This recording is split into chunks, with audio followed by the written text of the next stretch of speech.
Prepararía el gobierno local para el abrida de clase na junio este año, según con el vicealcalde Cesar Iturralde. Si Iturralde amo también ahora el oficial encargado del ciudad por causa que tiene official travel afuera del país, el alcalde María Isabel Climaco.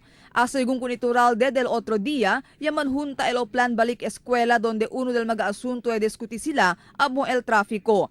Tiene según rekomendasyon para implementar traffic rerouting scheme na kwantos magakalye na pueblo. Recommended yes, Okay. sí, recommended yes, in due time, an executive order will be issued, no, para el recommended changes na traffic. Según con Iturralde, ahora pa lang grabe ang kondisyon del tráfico na pueblo maskin may paklase. Antisipa según sila que ay mas agrava pa el tráfico na pueblo si el biraya al mga estudyante y mga maestro y maestra na diferentes mga eskwela na syudad. We expect bien problematic el traffic situation na ciudad.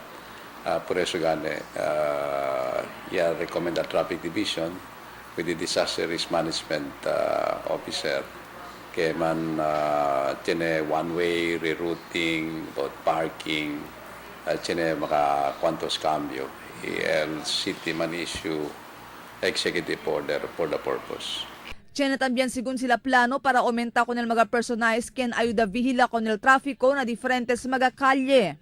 Ya diskuti también sa impact tiene ka na suggestion si pwede kita koordinar mga eskwela tiene kurso de police, no, sa mga police interns. Unfortunately, usually tiene kita police daw interns si tiene mga graduating student, no.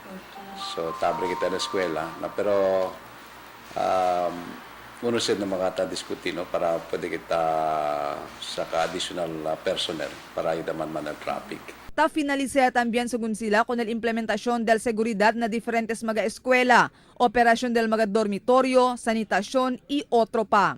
Marifita Mayo, Dateline Zamboanga.